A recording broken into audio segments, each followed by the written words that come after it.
Hi, wanted to make this video to make it easier to share our experience with replacement windows with some people who might be interested. First, a little background.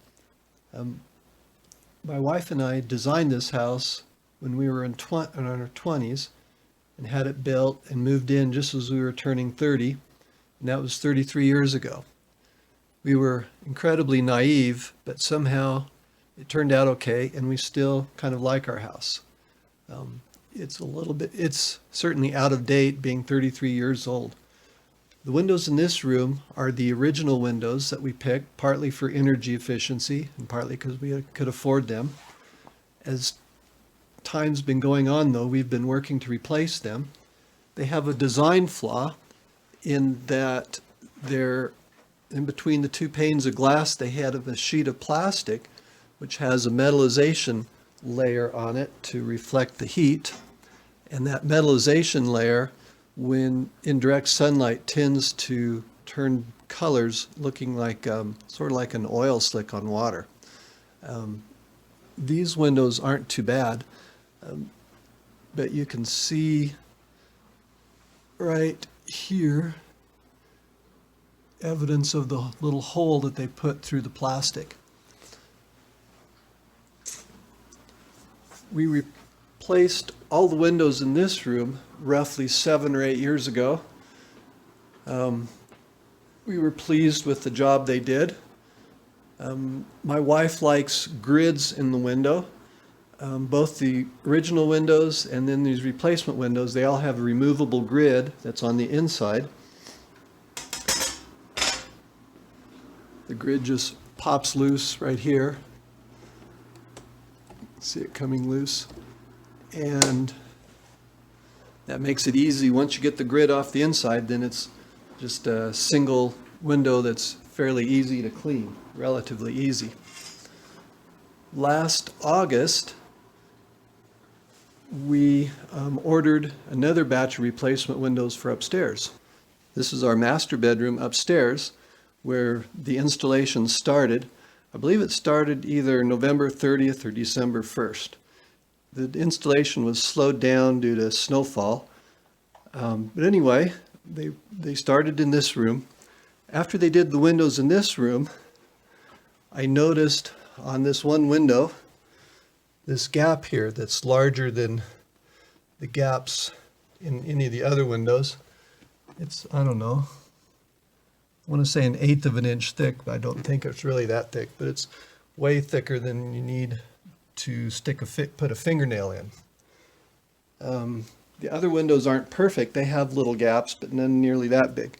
So I asked them if they could put some caulk down in the gap to make it not so noticeable. When they did the windows in the later rooms, they filled all the gaps, covered all the gaps with caulking. And it's not really what I had in mind, but I thought, well, okay. So that was probably a naive request on my part, trying to get the caulk down in there. But they covered these gaps with caulk. But then we had the problem. We noticed that on some windows, especially this one, this horizontal or vertical surface here on this piece of wood is lighter than other pieces of wood. And of course you cannot match wood exactly with caulking, but that made it stand out more on this one, that the edge of the caulking was wavy, wasn't straight. And as soon as my wife would walk into this room, she would see that and just feel sick and irritated. So we asked them to come and straighten the caulk, which they did. They sent out, I think, like 3 guys, and they spent all morning here straightening the caulk. And one problem with that is that after they were done, we had caulking stains on our carpet. This one's the worst, but there was a stain on each of the 3 bedrooms where apparently they dropped a little caulk on the carpet while they were working on it. My wife still wasn't happy with the results, so we asked them to just remove the caulk, which they've done, and did a pretty good job. You can now see down in this crack, little caulk left over down in the crack, which is kind of what I'd asked for to begin with, but it looks messy because it's not even. This is the third upstairs bedroom where the windows were installed. After they removed the caulk, it uncovered, on this particular window, these amazingly open gaps. Through this gap, you can see the Tyvek and the foam insulation that's around the window. And then down here, you can see leftover caulk in the gap. So anyway, we didn't feel that's acceptable. So they're going to come next week and try to put some additional wood trim to cover up these gaps. We're really looking forward to that. We think that'll be a nice solution. Here we are back in the first bedroom I showed you. Another issue we've had with these windows is the screens. The screen in this window has never been removed because you can't. I'm not sure if you can see it in the video, but right here in this corner, right here in this corner, the wood is scraped where we think the screen scraped the wood as they were forcing it into the window. You can see the manufacturer's sticker is still there between the screen and the window because that screen's never been removed. Some of the windows, it's variable whether the screen can be removed or not. I'm not able to do this one right now with one hand. Here we are back in the middle bedroom, and this screen was kind of interesting. This one is fairly easily removable, but I was distressed in that even though this side looks like it's the screen's fully in place, this side there's a gap under the screen. So I was concerned about the squareness of the window versus the screen. Doesn't matter which screen, they all fit like that in this one. But I discovered that if I just push it in and push it down, the screen goes into the slot and the gap around the edge is nice all around. So anyway, this window and its fitting of the screen was originally a concern, but now that I tested the fit better, I think that's going to be good. While we're here, I'll just point out, right here is the caulk stain in this bedroom. It's kind of pretty much in the middle of the room. Here we are back in our master bedroom once again.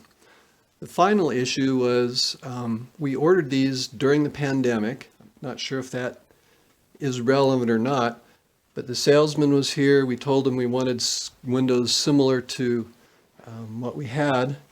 This particular window right here was not replaced, it was not replaced this time. It was replaced 2015. And we were pretty pleased with it. It matched pretty much our original windows. And it's the same brand as the first round of replacements downstairs. But once we got these second round of replacements, we noticed that they look so much different. The dark screen around the edges kind of accentuates it. You can see that the grids are much more massive. One thing that we didn't realize is these grids are actually 3 layers on the new windows. There's a grid on the inside, there's a grid between the glass, and then there's a grid on the outside. And none of those are removable, they're all permanent. So when it comes time to wash this window is essentially going to be like washing 8 little windows instead of one big one. It's going to be a lot more work. The visual difference of the thicker grids was really annoying my wife, and then the darker screen accentuating that. And so they've agreed to come out, and in addition to addressing the fact that the screen can't come out of this particular window, they're going to replace the screens with ones that have a lighter colored metal around the edges. The metal on this part of the screen we expect will be the same color as the hardware here. We think that's going to be a big improvement for the visual effect of how these windows look. And also we're going to replace this window with another one like these and try to save this window and install it in place of one of the original windows downstairs. So we're looking forward to that, hoping it all goes well. And thank you for your attention. Little PS here. Early in the installation process, I went around to all the windows and made a checklist of things we were hoping would be improved. One thing that we did not have in any of the previous window replacements is there was old caulking left around the outside of the new trim. And I asked them to scrape that off so that when I repainted the wall there, it would be okay. And you can still see evidence of that up here. This is where there was old caulking. I scraped it off, I repainted, and then I decided I hadn't scraped it off well enough, so I scraped some more. So this white line with paint above and below is where there was old caulking that I scraped off after I had already repainted it. I'll try to put a link to that checklist in the comments with this video. Thank you.